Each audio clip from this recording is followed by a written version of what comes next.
আসসালামু আলাইকুম ওয়া রাহমাতুল্লাহি ওয়া বারাকাতুহু। আলহামদুলিল্লাহ ওয়াসসালাতু ওয়াসসালামু আলা রাসূলিল্লাহ ওয়া আলা আলিহি ওয়া আসহাবিহি ওয়া মান ওয়ালাহ, আম্মা বা'দ। প্রিয় দর্শক শ্রোতা, যে যেখান থেকে দেখছেন আপনাদের প্রিয় চ্যানেল জি টিভির পর্দায় সিনবাদ রিসোর্ট গ্রুপ নিবেদিত সুভাষিত Ramadan, powered by Dhaka specialist hospital, co sponsor হিসেবে থাকছে বায়োনিক, ঢাকা মডেল হসপিটাল ও ডক্টর এস.আর. ফারুক। প্রিয় দর্শক, প্রতিদিনের ন্যায় আজকেও আমরা একটি গুরুত্বপূর্ণ বিষয় আলোচনা শুনব। তার পূর্বে শুনব পবিত্র কালামুল্লাহ শরীফের তেলাওয়াত। আউযু বিল্লাহি মিনাশ শাইতানির রাজীম। বিসমিল্লাহির রহমানির রহিম। لقد صدق الله رسوله الرؤيا بالحق لتدخلن المسجد الحرام إن شاء الله آمنين محلقين رؤوسكم ومقصرين لا تخافون فعلم ما لم تعلموا فجعل من دون ذلك فتحا قريبا هو الذي أرسل رسوله بالهدى ودين الحق ليظهره على الدين كله وكفى بالله شهيدا محمد رسول الله والذين معه أشداء على الكفار رحماء بينهم تراهم ركعا سجدا يبتغون فضلا من الله ورضوانا سيماهم في وجوههم من أثر السجود ذلك مثلهم في التوراة ومثلهم في الإنجيل كزرع أخرج شطأه فآزره فاستغلظ فاستوى على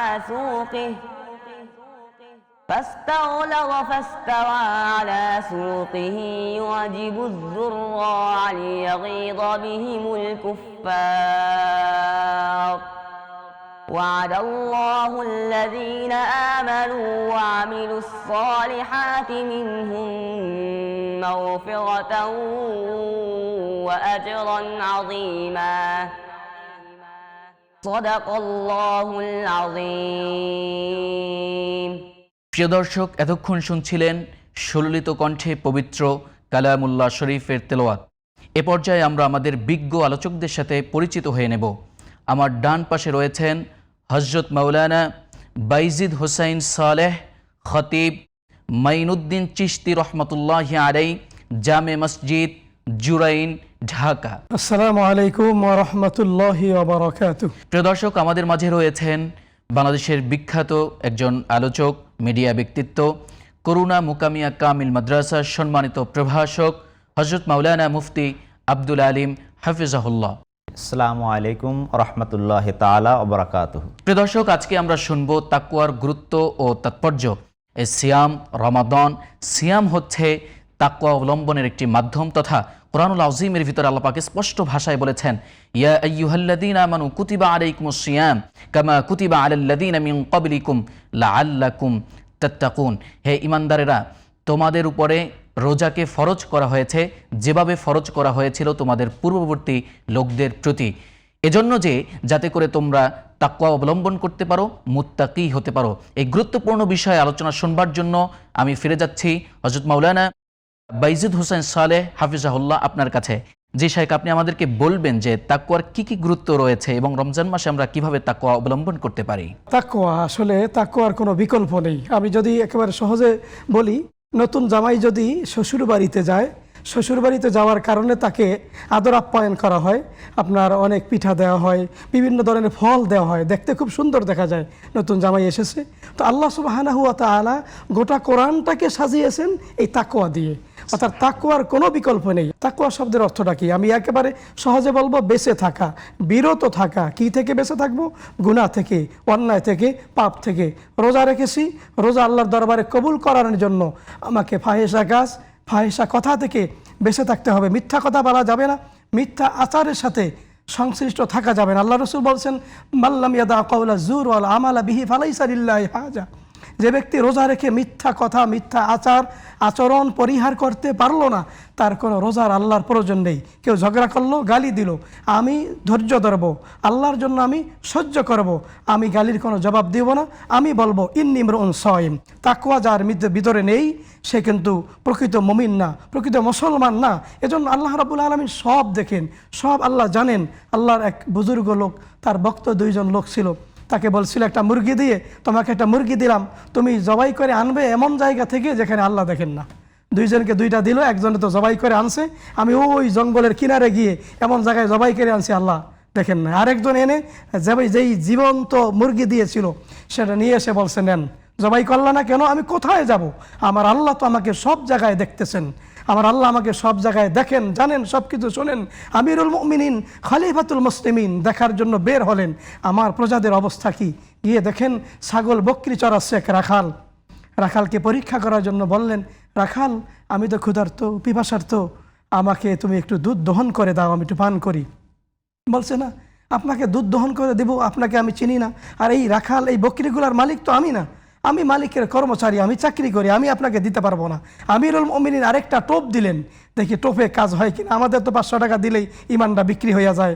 আপনার একটা নাস্তা খাওয়াইলে, এক প্যাকেট বিরিয়ানি খাওয়াইলে ইমান আমরা বিক্রি করে দেই, তাকওয়ার কোনো হদিস আমাদের থাকে না। আমিরুল মুমিনিন টোপ দিলেন, তুমি একটা বকরি আমার কাছে বিক্রি করে দাও, আমি টাকা দিয়ে দিব, বাড়িতে গিয়ে মালিককে বলবে বাঘে খেয়ে ফেলেছে, আমার কিছু করার ছিল না। সাথে সাথে একজন বকরি, কয় টাকার কর্মচারী? আমরা বলি 1.5 টাকার কর্মচারী, আমরা গণায় ধরি না কর্মচারীকে। বকরি ডাক দিয়ে বলে, আইনাল্লাহ, আমার আল্লাহ কোথায়? আপনাকে আমি বকরি বিক্রি করে দিব, মালিককে গিয়ে মিথ্যা কথা বলবো? আমার আল্লাহ আছেন কোথায়? আল্লাহ আছেন সবখানে। ওহুয়া মাকুম আইনামা কুনতুম। আমি যা করি, দিনে করি, রাতে করি, সকালে সন্ধ্যায় যখন যা করি, আমার আল্লাহ সব দেখেন। এজন্য রমজানুল মোবারক হলো তাকওয়ার প্রশিক্ষণের সর্বোত্তম মাস, সর্বশ্রেষ্ঠ মাস। কেউ যদি রমজানুল মোবারক পাবার পরে তাকওয়াবান হতে পারলো না, মুত্তাকি হতে পারলো না, নিজেকে সংশোধন করতে পারলো না, সে হলো কপাল পরা। আল্লাহ রসুল যখন মেম্বরে পা রাখলেন, আল্লাহ রসুল বললেন যে রমজান পেল, গুনাহগুলো মাফ করিয়ে নিতে পারলো না, জিবরাইল আমিনের কথার জবাবে আল্লাহ রসুল বললেন আমিন। আল্লাহ রসুল তার ধ্বংস কামনা করেছেন। এজন্য তাকওয়া অর্জন ছাড়া বিকল্প কোনো পথ নাই। এই যে আমরা বলি যে রমজানুল মোবারকে দ্রব্যমূল্য, জিনিসপত্রের দাম বাড়ায়, ব্যবসায়ীরা কেন বাড়ায়? ওর ভিতরে তাকওয়া নাই। টুপি মাথায় দিছে, পাঞ্জাবি পরছে, চেহারা মেকআপ করছে, সুন্দর দেখা যায়, বডি সুন্দর, চেহারা সুন্দর, কিন্তু তার ভিতরে তাকওয়া নাই, মনুষ্যত্ব বোধ তার ভিতরে নাই। যদি মনুষ্যত্ব বোধ থাকতো, আমি যা করি আমার আল্লাহ দেখতেছেন, এই টেন্ডেন্সি যদি থাকতো, তাহলে ওই মানুষের দ্বারা কখনো গুনাহ কাজ করতে পারতো না। এজন্য আমরা গুনাহ থেকে বাঁচবো, অন্যায় থেকে বাঁচবো, পাপ থেকে বাঁচবো, নিজেও বাঁচবো, অন্যকে বাঁচাবো। ইয়া আইয়ুহাল্লাযীনা আমানু কু আনফুসাকুম ওয়া আহলিকুম নারা। নিজেও জাহান্নামের আগুন থেকে বাঁচবো, পরিবার পরিজনকে যদি বাঁচাতে পারি, তাহলেই না আমি হব মুত্তাকি, আমি হব তাকওয়াবান। প্রিয় দর্শক, আমরা ফিরে যাচ্ছি হযরত মাওলানা মুফতি আব্দুল আলিম হাফিজাহুল্লাহ আপনার কাছে। আপনি আমাদেরকে বলবেন যে আল্লাহ পাকের কাছে কিন্তু সব থেকে সম্মানিত ব্যক্তি ওই ব্যক্তি যার অন্তরের ভিতরে আল্লাহর ভয় আছে। যেমনটা আল্লাহ পাক বলেছেন, ইন্না আকরামাকুম ইনদাল্লাহি আতকাকুম, নিশ্চয়ই তোমাদের মধ্যে সর্বোত্তম বা আল্লাহ পাকের কাছে সব থেকে সম্মানিত ব্যক্তি ওই ব্যক্তি যার অন্তরের ভিতরে আল্লাহ পাকের ভয় আছে। আপনি বলবেন যে জান্নাতি মানুষ বা তাকওয়াবান মানুষ হওয়ার জন্য আমরা কি কি করতে পারি?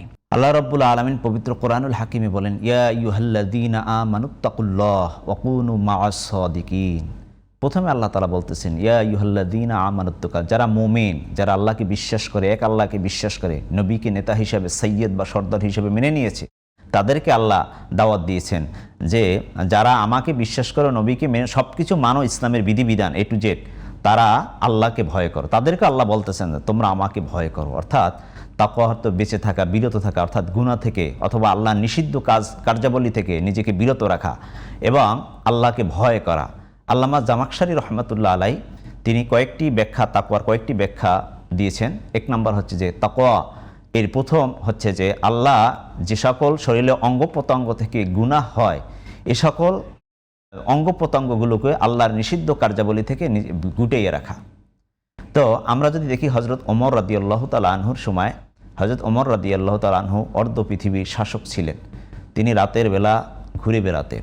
তো একদিন এক ঘর থেকে আওয়াজ পেলেন যে তারা বকরির দুধ দহন করেছে, বাজারে বিক্রি করবে। এখন দুধ কিভাবে বাড়াইতে হবে, মা তার মেয়ের সাথে কথোপকথন হইতেছে। মা বলতেছে মেয়েকে যে ওইটার ভিতরে পানি ঢেলে দিলেই তো আরও দুধ বেশি হবে, বাজারে বিক্রি করে আমরা বেশি টাকা উপার্জন করতে পারবো। মেয়ে তখন বলছে যে আর কেউ যদি নাও দেখে, আল্লাহ স্বয়ং রব্বুল আলামিন তো দেখতেছে। মা বলতেছে তো এ রাতে কেউ যাই, ওমর তো এ রাতে আমাদের কাছে নাই। তো মেয়ের ভিতরে যেই তাকওয়ার ভয়, হযরত ওমর গৃহের দরজার কড়া নাড়লেন, গৃহের ভিতরে ঢুকলেন, মেয়ের পরিচয় নিলেন এবং এই মেয়েকেই কিন্তু হযরত ওমর তার সন্তানের জন্য পুত্রবধূ হিসেবে গ্রহণ করেছেন। দেখেন হযরত ওমর তাকওয়া দেখেন নাই, বিলাসী প্রসাদ দেখেন নাই, গাড়ি দেখেন নাই, কোটিপতি দেখেন নাই, দেখেছেন হযরত ওমর মেয়েটার হৃদয়ের ভিতরে আল্লাহর ভয় আছে কিনা, আল্লাহর ভয় দেখেছেন। আব্দুল্লাহ ইবনে সালাম ইসলামের সব কিছুই মানছে, শুধু উঠের গোস্ত অপছন্দ করছিল। আল্লাহ তাআলা তখন বলছিলেন যে পরিপূর্ণ কোরআনের আয়াত নাযিল হয়ে গেছে, ইয়া আইয়ুহাল্লাযীনা আমানু দুখুলু ফিস-সিলমি কাফা, যে হে আব্দুল্লাহ ইবনে সালাম, ইসলামের কিছু বিষয় পছন্দ করো, কিছু বিষয় পছন্দ করো না, এটা কিন্তু মুমিনের বা মুসলমানের কাজ না।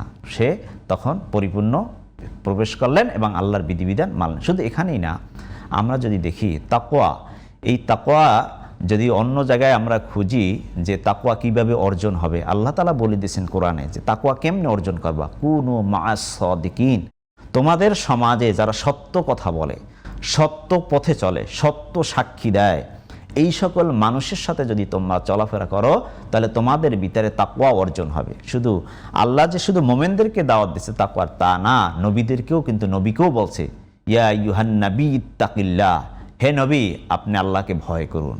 অর্থাৎ তাহলে বুঝে গেল তাকওয়া এমন একটি গুণ, নবীকেও আল্লাহ সম্বোধন করছেন, ঈমানদারদেরকেও সম্বোধন করছেন। এই গুণটা যদি মোমেনরা অর্জন করতে পারে, পরকাল ভিত্তিক জীবনে তাদের জন্য রয়েছে আল্লাহর দেওয়া অফুরন্ত জান্নাত।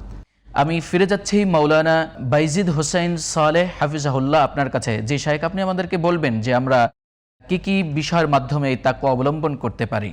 তাকওয়া অবলম্বন করার জন্য আমাকে আল্লাহ রাব্বুল আলামিন রমজানটা দিয়েছেন সর্বোত্তম সুযোগ হিসাবে। সকল মাসের সেরা মাস রমজান। মুসলমান হিসাবে আমাকে নামাজ পড়তে হবে, যেহেতু রমজান মাসে সিয়াম সাধনা ফরজ, রোজা রাখতে হবে।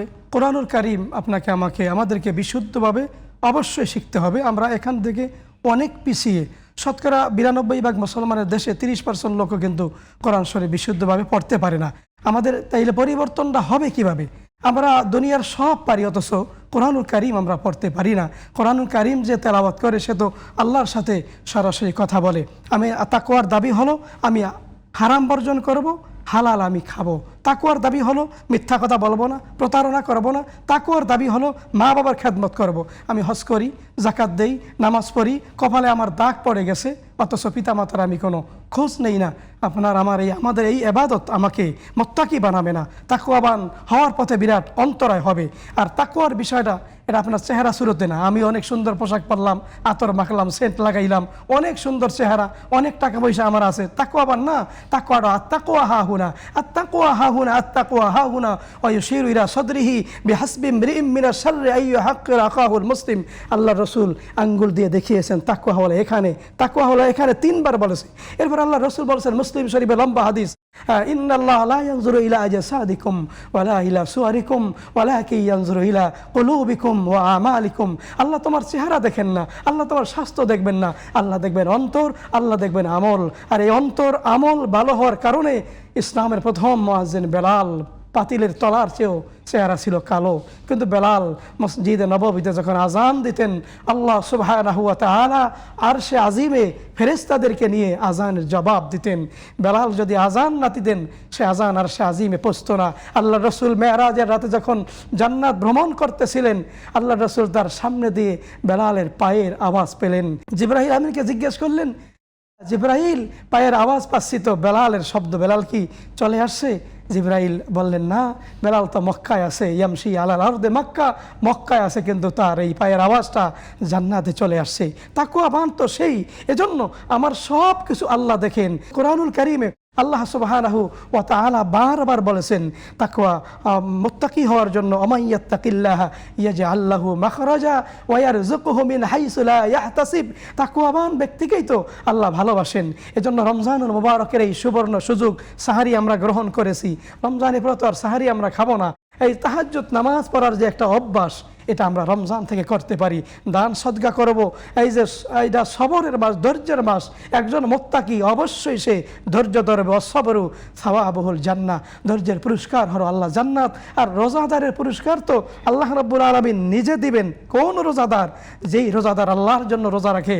রোজা এবং কোরআন, আল কোরআন আসিয়ামু আল কোরআন ইয়াশফাআন লিল আবদে।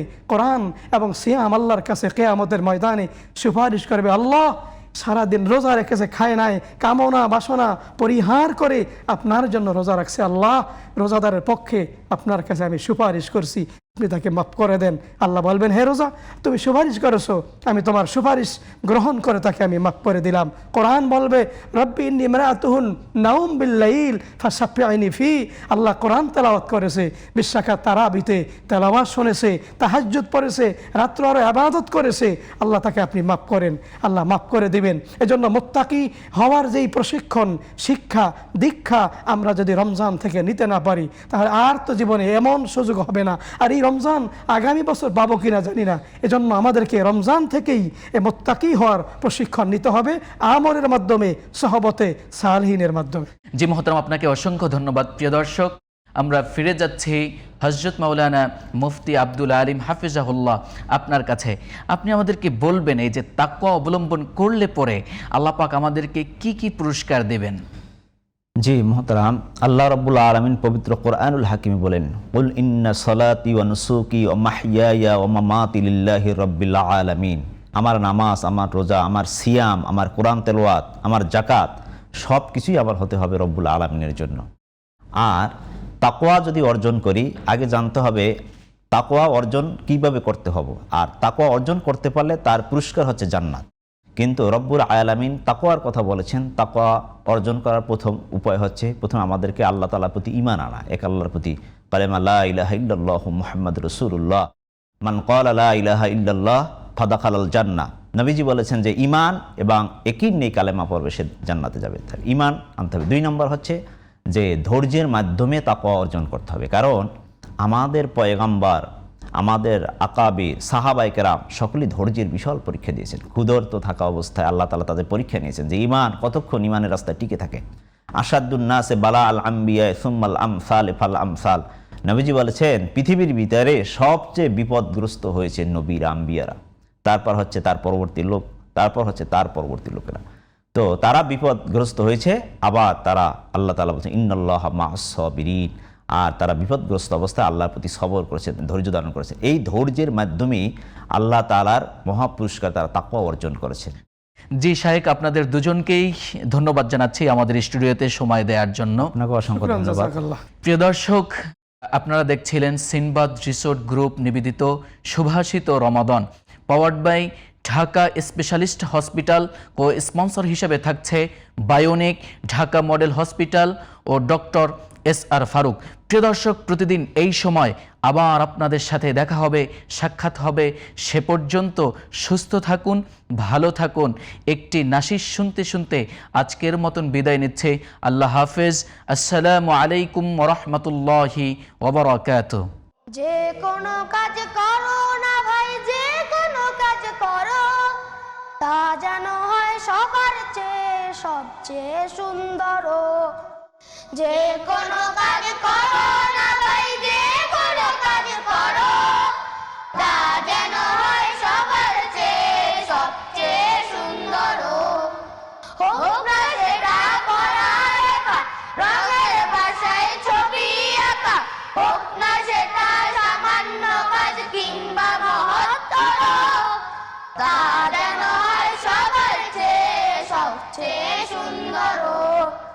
যে কোনো কাজ করো না ভাই, যে কোনো কাজ করো তা যেন হয় সবার চেয়ে সবচেয়ে সুন্দর।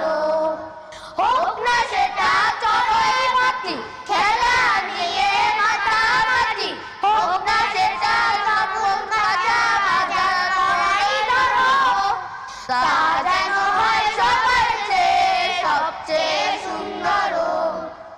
তা যেন হয় সবার চেয়ে সবচেয়ে সুন্দর। যে কোনো কাজ করো না ভাই, যে কোনো কাজ করো তা যেন হয় সবার চেয়ে সবচেয়ে